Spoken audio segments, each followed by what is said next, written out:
Mumbai. I think I've met most of you. Sundacha, did I meet you the last time? Were you here before? No, first time I'm seeing you. Okay. So I'm based in Mumbai together with Mr. Chang Chi Pei. He's the Executive Director, South Asia, Middle East and Africa. So he covers all the operations within India, Middle East and Africa. All right. So I think the last time I briefly mentioned also that we've got 4 offices in India. Mumbai, Delhi, and then 2 marketing rep presence in Bangalore and Chennai. Towards the tail part of the presentation, I'll introduce to you the new marketing reps who are going to be servicing us in Bangalore and Chennai. Okay, and then Mr. Adrian Kong at the back. He's a manager from my Mumbai office as well. Okay, I'm just going to take you through a few key highlights, what we are doing and what we are up to in the market. So this is what we'll be covering. I'm going to give you some brief updates. We don't have some of the latest figures yet because of some issues that we're having in collecting some of the data. So the immigration authorities are still sorting out some of the data, but I'll share with you some data which may have been seen previously. And then I would like to talk to you about some of the leisure offerings we are marketing in India and give you a teaser of what's going to come up. Incentive, we are going to be doing something in the incentive space as well.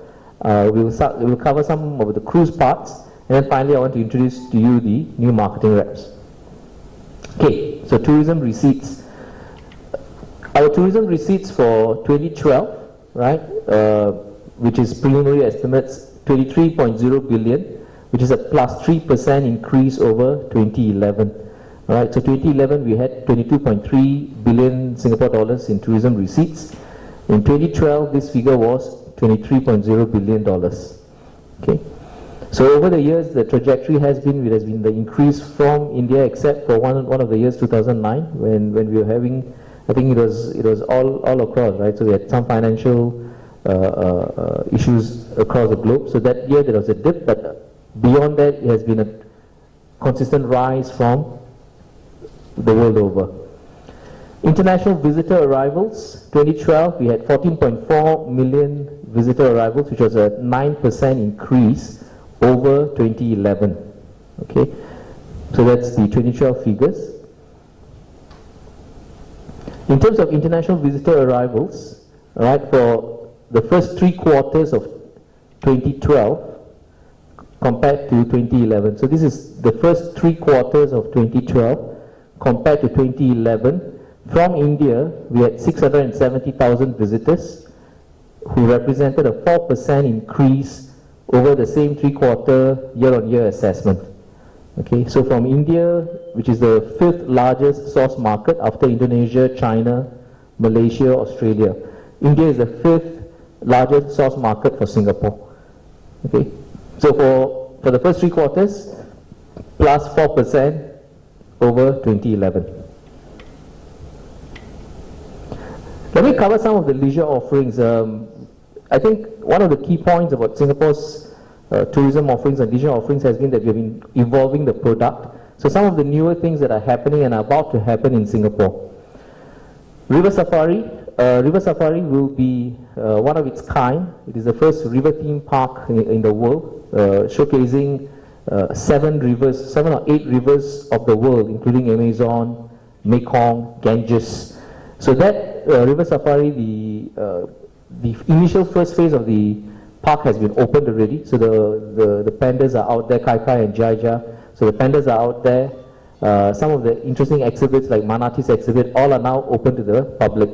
But the interesting ride, which is a boat ride through the river, now that is expected to open sometime either end of this year or early next year.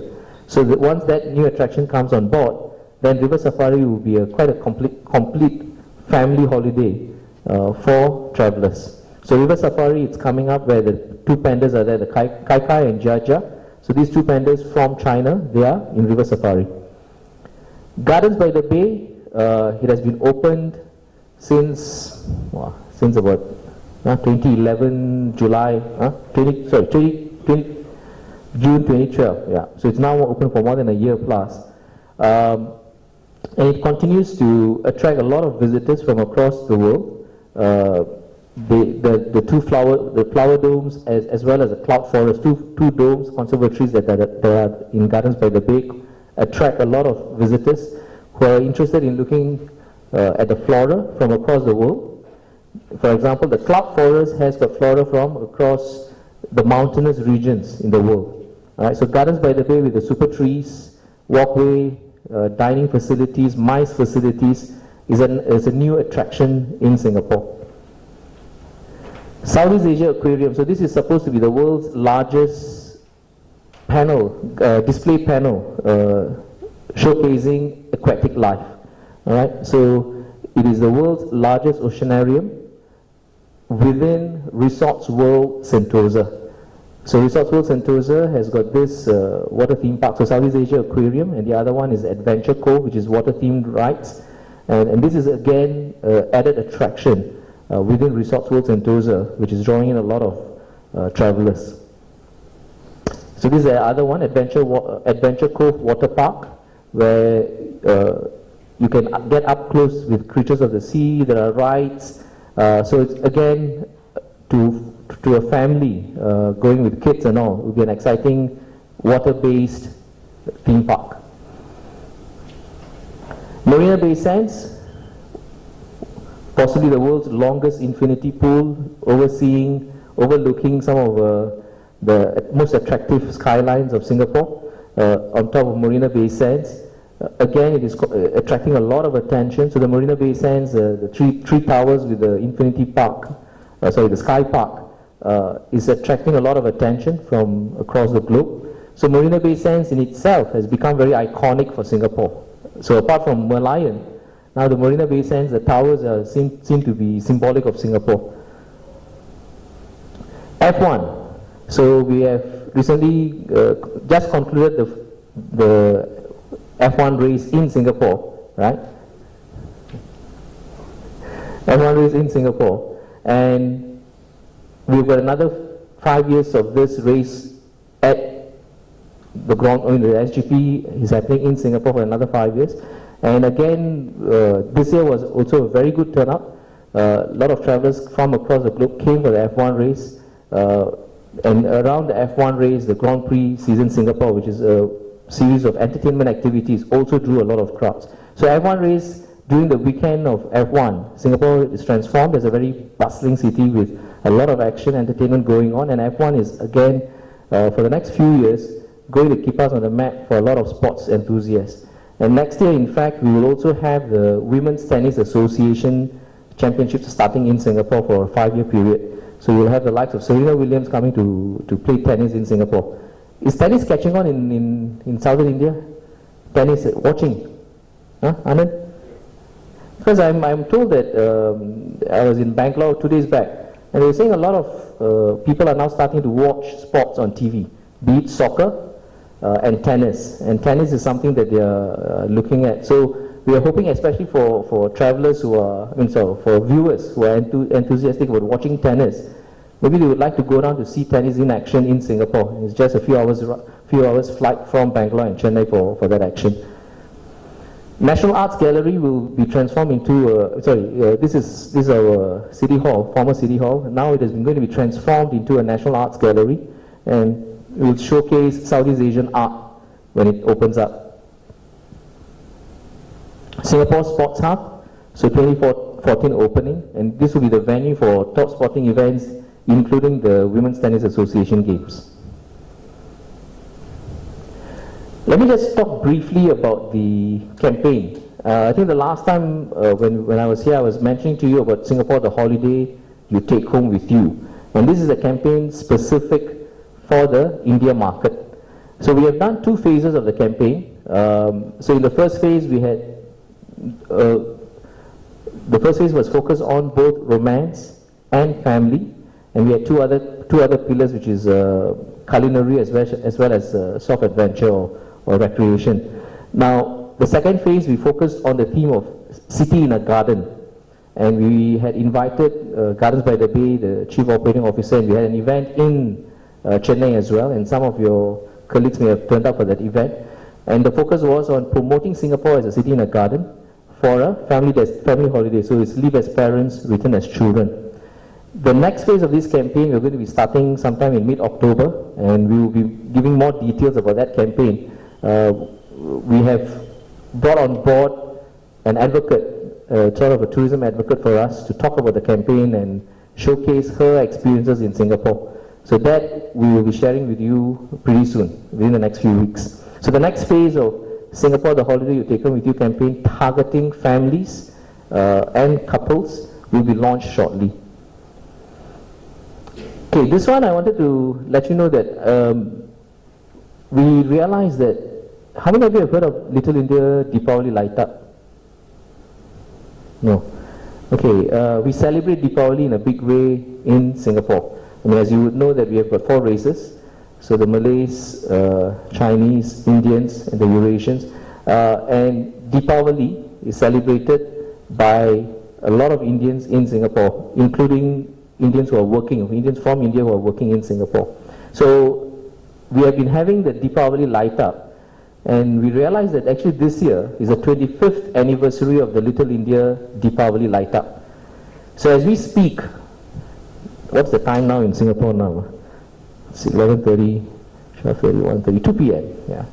So later in the evening today, as we speak, later in the evening today, the Prime Minister of Singapore, Mr. Lee Hsien Loong, will be officially launching the Little India Deepavali light up. So we will have the street light up from 27th of September today up to 17th of November, and this is actually in fact the theme for this year, with a Krishna and a Radha in the center with a swing, and I think they've got Gopi Astri girl and dancers in the background. So this will be launched this evening. What this actually heralds is, for the next few months, we will have back-to-back festive celebrations in Singapore. With the Deepavali light up, immediately after the Deepavali light up, we will have the Christmas in the tropics. So we will have Orchard Road and parts of Marina Bay, and those entire streets will be lit up. And then immediately after that, we will have the Chinese New Year light up, which will be putting up all lights along Chinatown area. So for the next few months, Singapore will, in various parts of Singapore, you will have these festivities going on, and you will have 3 different types of celebrations happening in Singapore. So our value proposition so the next slide is actually this. So you will have Christmas in the tropics, November, December 2013, and Chinese New Year light up in about Jan 2014. So for the next few months, actually Singapore will be a great place for families and people who want to go and have a festive feel to go to Singapore, head down to Singapore and take in this celebration atmosphere. One of the things also we have been told by our travel trade as well as stakeholders in Singapore is that increasingly they are seeing a lot of Indians traveling out for such holidays. So for example, Little India, a lot of Indian travelers are going out for Deepavali celebrations, because they may be visiting families and friends in Singapore, so they are heading out for celebrations in Singapore, or they're just heading out for having a Deepavali celebration outside of India. Christmas in the tropics light up, we have always been voted as one of the best street light ups in the world. And Christmas in the tropics, the street light ups has been taking in a lot of admiration from travelers. So the next few months we will have this kind of festive feel in Singapore. Some of the new up and coming new hotels. So there are a couple of hotels that has opened up, like Movenpick Heritage Hotel Sentosa, Park Royal and Pickering has opened up, right? Days Inn and Ramada Inn. So overall, the hotel inventory has also been refreshed. A lot of new options are available now from low, mid to high range for the travelers. And accommodation, increasingly, Indian travelers are prepared to spend on accommodation. In fact, in terms of tourism receipts, one of the highest expenditure for accommodation is done by the Indians. At about 33% of their spend, tourism spend, goes towards accommodation, which is quite, in fact it is the highest among the visitor comparisons. So accommodation, Indian travelers have got now a lot more options in Singapore, and a lot of interesting options for families and other types of travelers. Incentive groups. In terms of verticals, the MICE sector continues to be a very important sector for Singapore. A lot of business travelers come to Singapore because of business interests. At the same time, specifically incentive groups, they keep on, when they are looking out for destinations to bring their incentive groups, Singapore is among the top of their consideration set. So a lot of companies have come to Singapore, and we want to leverage that position, and we have decided to introduce a new scheme to incentivize incentive travel. So some of the companies that have come to Singapore for incentive travels, including ICICI Prudential, so these are some of the companies. Herbalife has also made movements out of India to Singapore, and there are some of the other companies are from across the world. All right, so these are some of the companies that have come. We have recently launched a scheme for India. This is specific to the India market, not available in any other parts of the world as yet. We have launched it in India, and the scheme is called In Singapore Incentives and Rewards. In Singapore Incentives and Rewards, and the scheme is simply titled Inspire. So we would like to inspire the incentive travel to Singapore.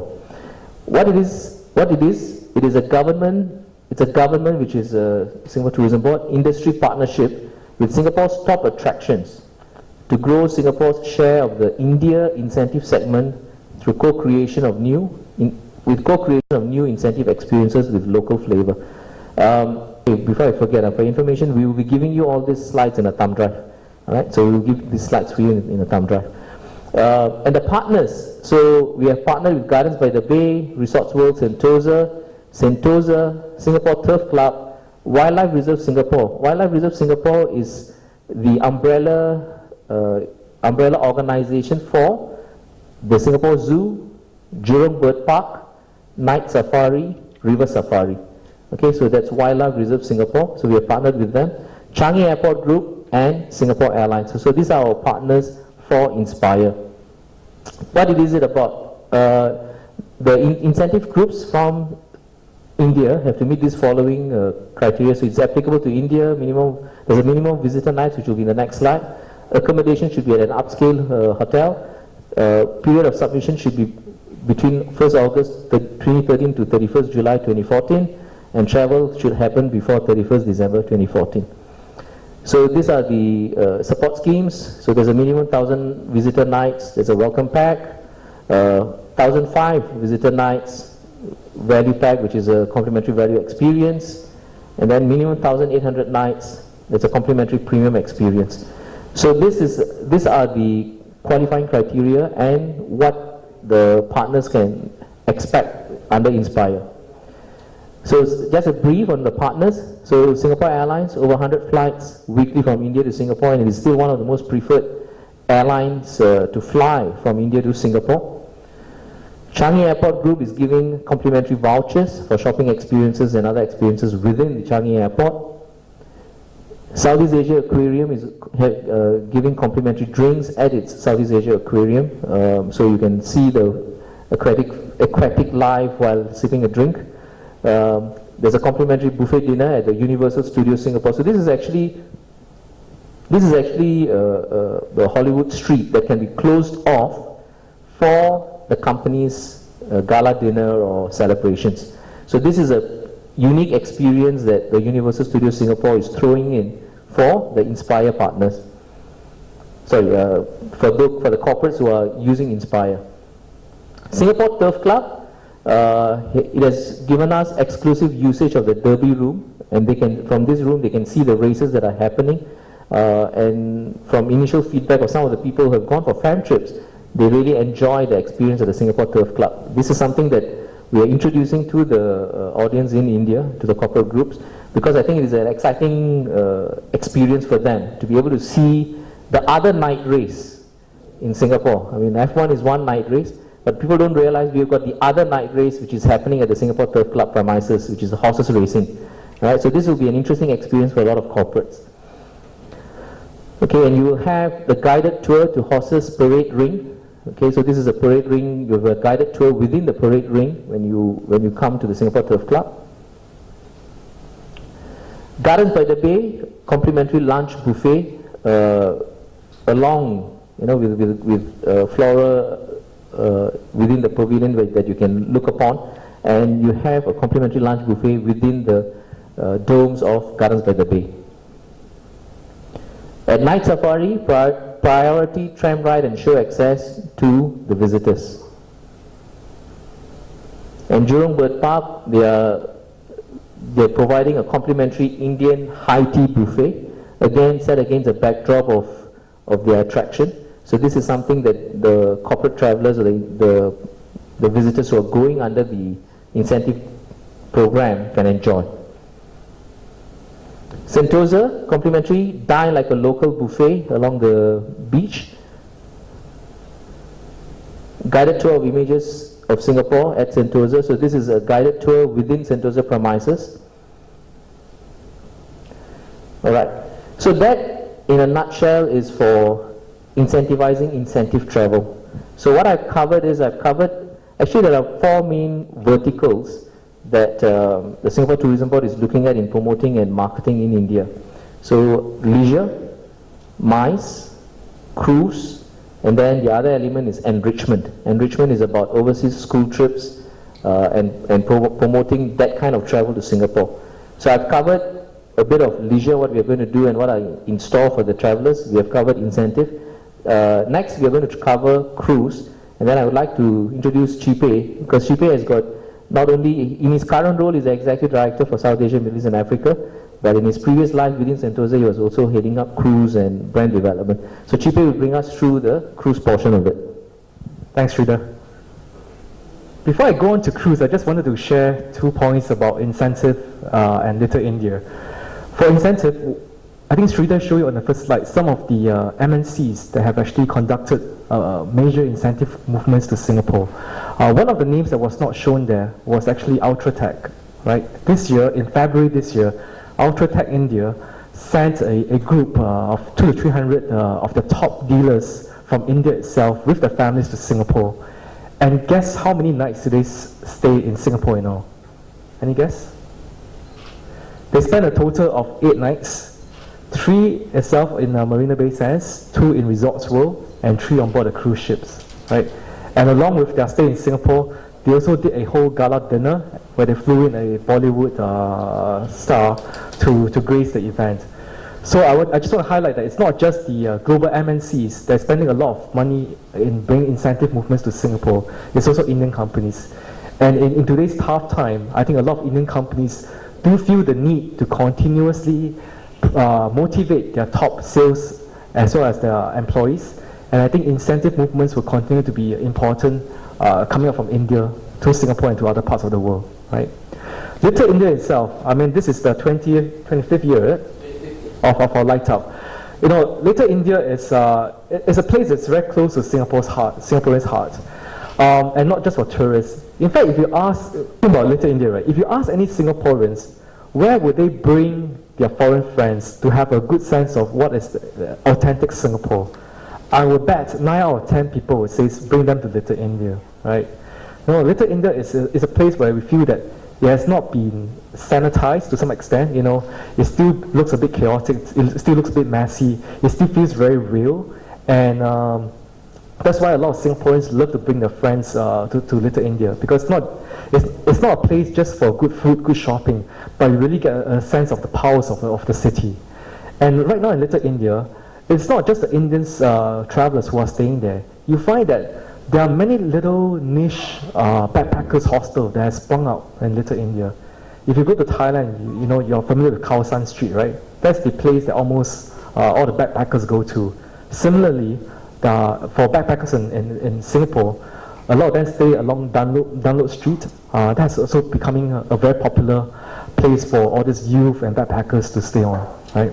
And not just backpackers, a lot of the newer, agier restaurants, retail outlets have also started to, you know, plant a presence in Little India. So like, for example, recently one of the very famous hotelier in Singapore, Mr. Loh Lik Peng, who owns the 1929 hotel as well as New Majestic, he opened a brand new hotel in Little India called Wanderlust, where each of the 5 floors of rooms, right, are decorated by 5 different interior design companies. And you know, for those who are into design hotels, that is one of the new properties that you should check out. So I think Little India has really moved beyond just a place for Indians, for Mustafa. It has really become a place whereby people flock to because it has got good food, not just Indian food, but around the world. And it has got a very vibrant retail as well as hotel scene, right? So I just want to touch those 2 points. Moving on to cruise. I always say that, in the cruise night industry, they have what they call cruise junkies, right? That means people who have been on cruise and get addicted to it and go back to a cruise product year after year. So cruise is one of those that sort of divides people. It's either you seem to like it or love it, or you seem to hate it, right? So I think I really belong to the camp that really loved it. In fact, I just finished taking a cruise this summer holidays. I took my family to Alaska, and I actually just booked a cruise for next year. So I want to tell you really why cruise is such a great product. When you think about traveling with families, one of the things is the hassle of packing, right? If you want to go to 3 countries within one holiday, you just imagine the hassle of packing your luggage bags every other day, because you're moving on from one airport to another airport to fly to the other city, So an industry member told me a cruise vacation is unlike other vacations that you've done. In other vacations, you go to the destination. For a cruise vacation, the destination comes to you, right? So imagine you're on board a ship. Every morning, you're essentially waking up with a different port of calls. And if you're boarding a ship from Singapore, the port of calls that you could potentially cover will include places like Port Klang, that give you access to Kuala Lumpur. It will give you access to Penang, Langkawi, Phuket. So that is more of the Straits of Malacca route. If you go the other route, it will bring you to Kuantan, it will bring you to Lam Chabang, where you can access Bangkok, and further afield if you are going to Vietnam or even to Cambodia, right? So, just imagine, without the hassle of unpacking your bags, clearing security, you wake up every morning to a brand new destination. So I think that's the beauty of cruise. The other thing about cruise is that it has got a variety of things on board a ship for adults and kids to do. So for myself, because I'm traveling with my family and I want to spend some time alone with my wife, right? I can easily deposit my kids at the kids club, have them have some structured program to play, not worry about their safety and food because they'll be well taken care of, and I can spend the rest of the time just enjoying the cruise facilities, right?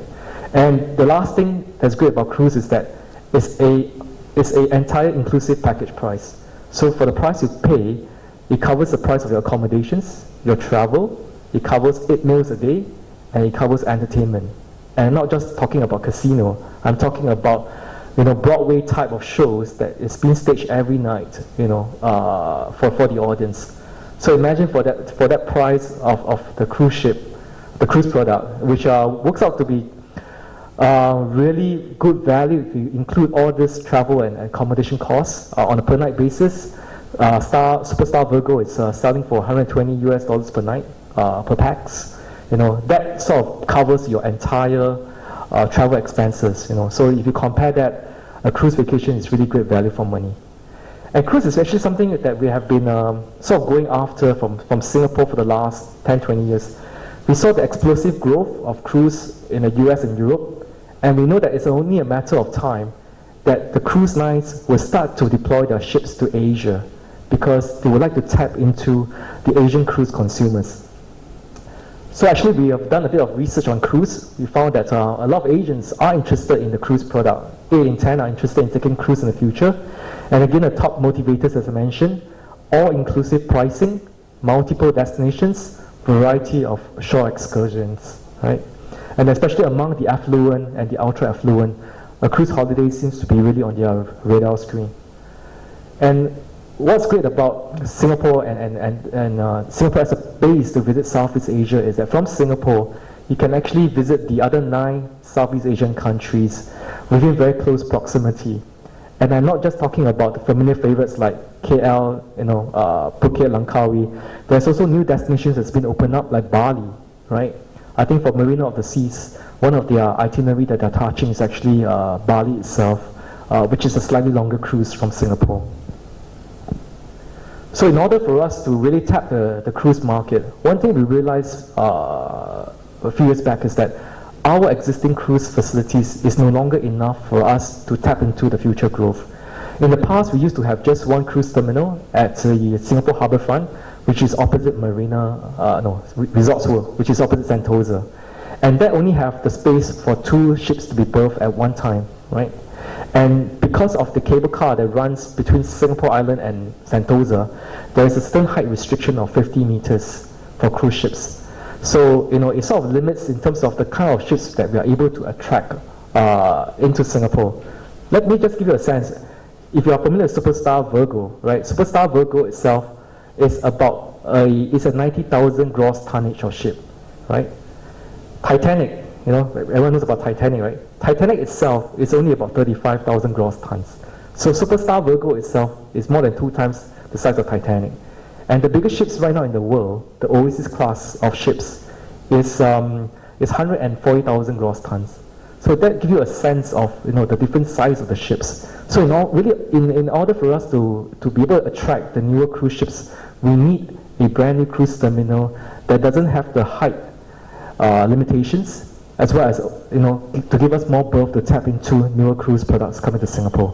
Which is why I think we went ahead and built the Marina Bay Cruise Center.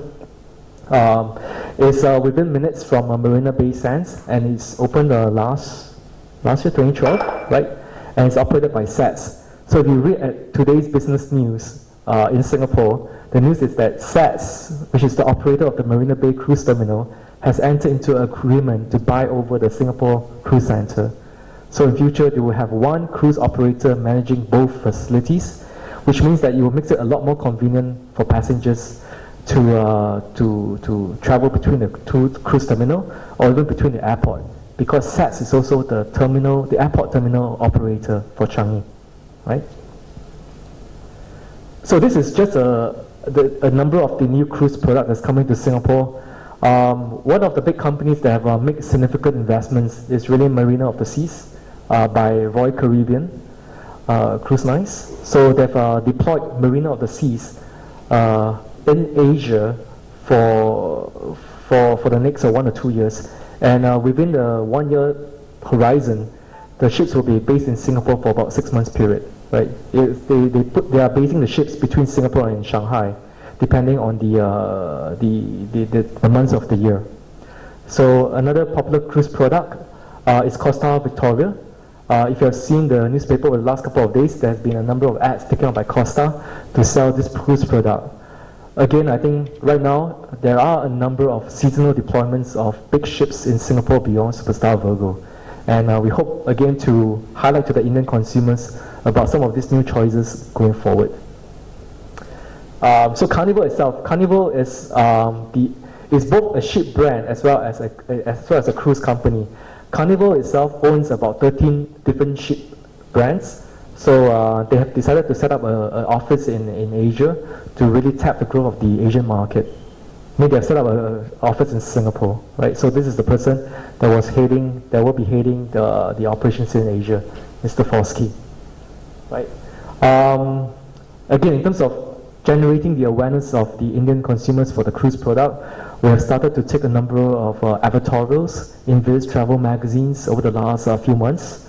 And we've also been working with various cruise specialist agents, such as Cruise Club agency that's based in Pune, to create a brand new cruise collateral here called Embarked that has extensive information about Singapore and what Singapore offers in terms of the cruise offerings, right? So we're happy to take more questions from you on the cruise side, and I'll pass it back to Sridhar to introduce our marketing rep. Thanks, Shupi. So as you can see, there's a lot of activities and initiatives that we are working on. For a very simple reason, the Indian travel segment is a very important segment for Singapore. India is the 5th largest visitor arrival source market. India is the 3rd largest tourism receipts contributor after Indonesia and China. So Singapore Tourism Board is committed to remain very engaged in the market, and while we have our full-fledged offices in Mumbai and Delhi, we have our marketing rep presence in Bangalore and Chennai. So for the last 3 years, Falcon Infocom were marketing reps. So I think some of you have met before, Neeraj and Vishwa Dave in Chennai. Recently we had a review, and then we have engaged the marketing reps from NAC Marketing. All right, so the NAC Marketing will be now representing Singapore Tourism Board in Chennai and Bangalore. And let me introduce you to the team. Ms. Medha Sampath. Medha has been in the industry for a long while, and she knows the travel trade industry pretty well. So Medha, together with the colleague Aditi, who's at the back. All right. So Aditi and Medha will be covering Chennai operations, and in fact, Aditi will be based in Chennai, and our office remains at Regus. Chennai City Centre, Regus office in Chennai City Centre. And then in Bangalore, overseeing the Bangalore operations will be Mr. Kanai, the gentleman who's good enough to be a movie star. So Mr. Kanai will have another colleague who will be hired in Bangalore office. So this will now be the marketing rep presence in Chennai and Bangalore for Singapore Tourism Board. With that, I've concluded the presentation that I wanted to make. So we are now prepared to take some, sorry? Oh yeah, okay. Ms. Medha, why don't you introduce yourself, and Kanai, and maybe Aditi, you want to just come up for a while? Yeah. Kanai? Aditi? Hi. I met most of you outside. Sorry, I didn't meet you earlier, but we can catch up later. But we're delighted to be on board with Singapore Tourism. It's a destination which is well sought after, especially in the South India market. And we're excited to be here, and to ensure that Singapore is in focus here, we would be interacting with you through the team here. So if there is anything you need, Aditi is going to be based here. Me and Kanai would be visiting. We're based in Mumbai, but we would be visiting Chennai very often to be in touch and to give you a feed on what's the latest in Singapore. And there's always something exciting happening. And as you saw from the presentations, Singapore reinvents itself regularly. So there's always something to write about. So please feel free to be in touch with us. You have my card, and anything that you require, we would be here to support you with. Thank you so much. Can you hear me? Okay, so we are prepared to take some questions and answers, or if you would like to do a bit more one-on-one, we can do that too. But are there any questions that you would like to raise so Chipe and I could address some of the questions that you may have? Couple of months, you should be receiving some news about a brand new Asian cruise product that's launching up from South Asia. I wouldn't say where, because I'm not sure where they have actually gone public yet. But in the next couple of months, you should be hearing about a brand new cruise product based in South Asia. All right. I didn't say here. I just say South Asia. So I think in the next couple of months, when they're ready to share the plans, they will do so. But I think I think there is a plan. Yeah. Yeah, I'm not in a position to share much, but there's definitely something that is in the works, and you should hear about it in the next couple of months. Right. I think just to be clear, this is not something that STB could be a spokesperson for, because it's a private entity, and in fact it is probably not even a Singapore entity, right? So there are some plans. We have heard about some plans, but we will wait for the announcements formally. Yeah. I think the reason really why the cruise companies are starting to look into Asia is really the sheer potential, right? India itself, I think Star Cruise has been here for the last 15 years. They've done a wonderful job in terms of building the market. And I think a lot of the other cruise companies, they are now starting to come into Asia, all recognize the potential of India, and all starting to see how do they ramp up their marketing here to attract more Indian clienteles to their ships. So I think you'll see a lot more activities from the other cruise lines in India in the coming months.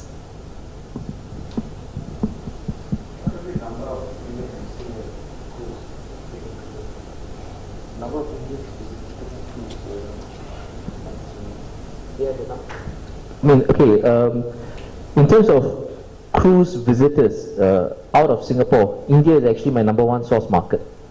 So apart from Singaporeans who are taking cruise out of Singapore, the Indians are my #1 overseas visitor market. I think specific figures, because there's a sense of, whether we have the figures now, but maybe we don't have the figures now, but we can get back to you. Yeah. But it's quite significant. Yeah. But they are the number one overseas source market for cruising out of Singapore. Spending on the cruise. I don't think we have those information. I think those might be best tackled by Star Cruise, you know. But I would imagine the spend be quite significant. Yeah, I was just speaking to you know, some of the travel industry players a couple of nights ago, and I think they do share that, you know, Indians, when they're on board the ship, they do spend significant amount of money on not just the food, but also the drinks and also the entertainment. Yeah, yeah, and also buying photographs and souvenirs on board the ship. So India is definitely one of the most important Asian source market for cruise, and again, I think that's why you will see a lot of cruise lines paying very close attention to the Indian market. And I believe Star Cruise a couple of years back have actually placed a ship from Bombay, right? I think they've placed a cruise product for Bombay for about 1 or 2 years, about a year, yeah. Yeah, yeah. So obviously there is rupees falling in this beginning that heat. So how do you look at the markets? And when you present so many packages and I think India is one of the major source markets. You see, the depreciating Indian rupee, of course, for everybody, not only travel trade, right, for everybody it's a source of concern. But based on our discussions and based on feedback from the travel trade and our interactions with various sources, I think the depreciating Indian rupee impacting the travel trade or the travelers in a couple of manners, right? Number one, decision to go for holidays, people are still going to travel, right? So the Indians have decided that now holiday is a key discretionary spend. So it's not something that they're going to not do. They will do it, but how they're going to do it may be impacted. So they may be taking shorter holidays, they may be taking less expensive options, they may be cutting down on, say, instead of maybe a 5-star property, they may go for a 4-star property. So those kind of changes are going to perhaps take place. But there again, especially in the south, some of the interactions with the travel trade is showing us that Singapore, Malaysia, Thailand, the Far East countries, the impact is not going to be significant. And the travel trade is telling us that the numbers still look healthy. They are still booking trips to Singapore. And therefore, some of the attractions, some of the experiences we are offering are still resonating very well with the Indian travelers. So I think for us it is like, while the depreciating rupee may impact in some of the spends, I think travel as a whole to Singapore and to the neighboring countries around us should not be too negatively impacted. And this is based on feedback from the travel trade as well. again, I think if you look at the long-term trend, I think we have reason to be optimistic. When I was last posted to India from 1999 to 2002, when I left 2002, the Indian rupees was then 25 rupees to a Singapore dollar, right? Last year, at the end of last year, it's probably about 43, 45, right? Now it's about 50, right?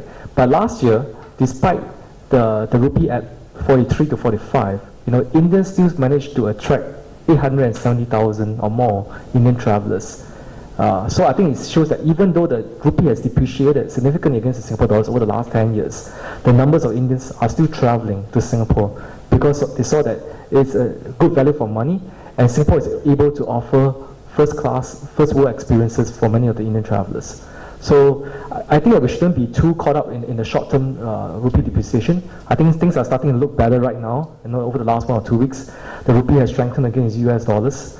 So I think, again, if you look at long-term picture, in terms of the demographics of India and the desire to travel out of the country, I think those would be reasons to give us a lot of confidence that the numbers of Singapore will still be healthy. Do you have any statistics to support your statement that there is no fall in? Well, I think the first 2 months of this year, our numbers are still looking strong. In fact, the first 2 months, Jan, Feb, India arrivals to Singapore grew by 10%, right, over last year in 2012. So, like I said, we have been having some issues with our statistics. Specific numbers. Yeah. I will pull it up for you. Yeah. All right. Yeah.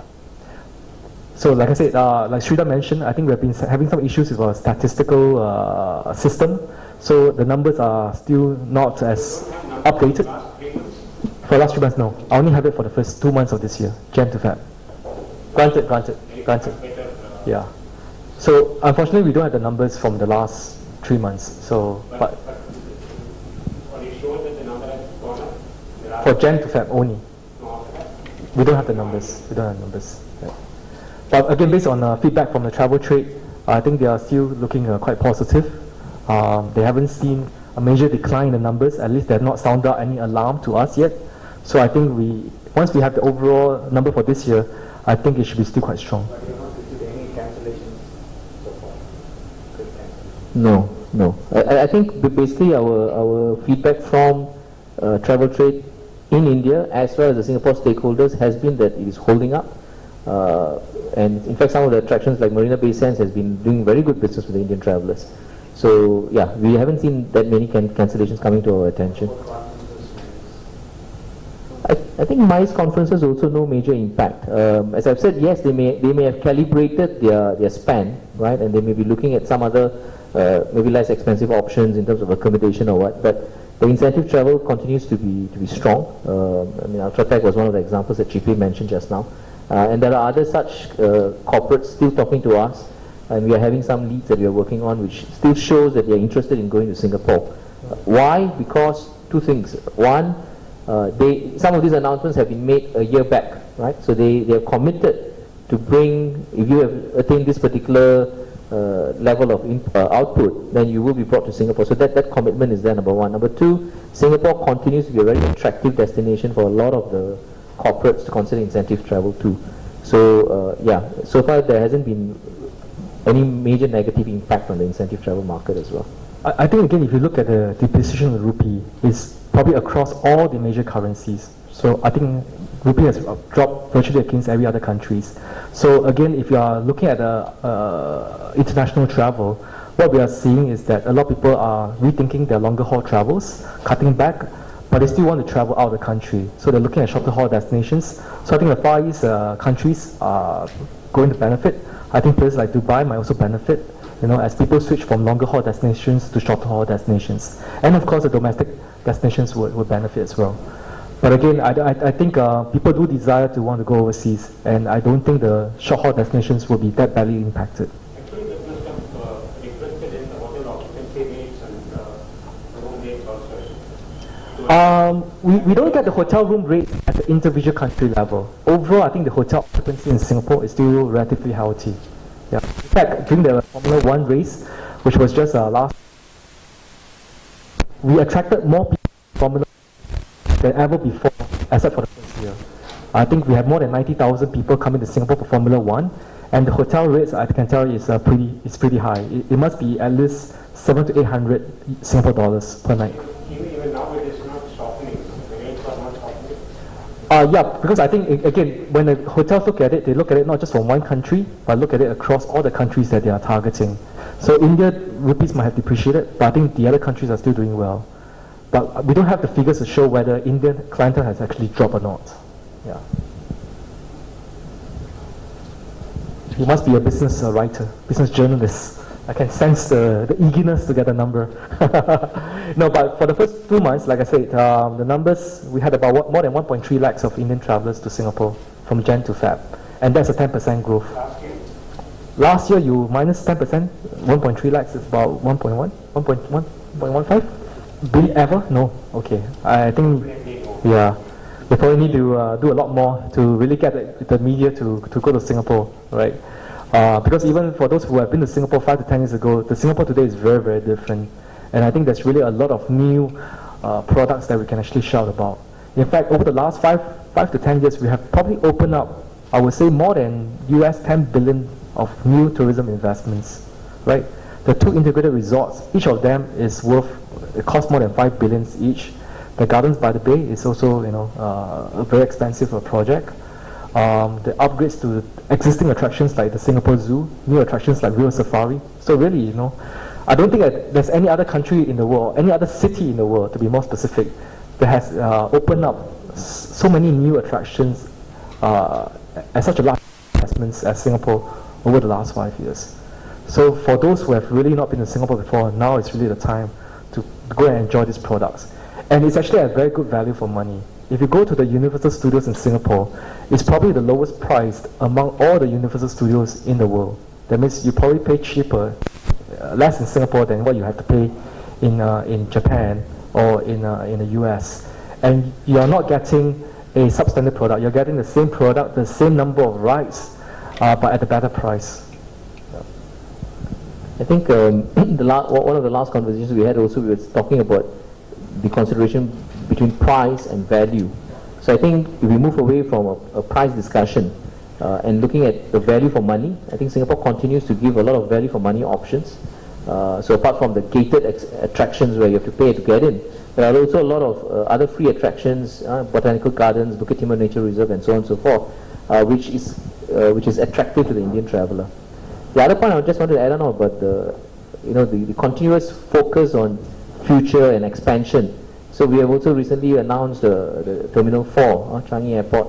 So we are looking at building up Singapore as an important hub in the region for all sorts of travellers. So India, looking at all the various yardsticks, I think India will continue to be playing a very big role in the kind of tourism arrivals to Singapore. And the best part is, the best place to fly from India to Singapore is probably in Chennai, because the airfare here is probably the most affordable. And I think as you were saying, right, in fact, across India, Chennai is the most connected destination to place of exit for Singapore. How many flights were you saying? 50, about 50 odd flights flying out of Chennai to Singapore, making Chennai the most important hub out of India to Singapore, and it is one of the closest hubs to get to Singapore as well. That's a grow of following the Tatas and Singapore Airlines. Our hope is that it would, but of course they have got to then, subscribe by the current rules right now, which is 5 years domestic operations and a minimum fleet size of 20 before they can apply for international. I'm not sure whether that will change. I think the aviation minister is saying that he's prepared to relook at that. So I think we're in for some exciting times, because I think this SQ Tata alliance would really be a game changer in terms of tourism potential.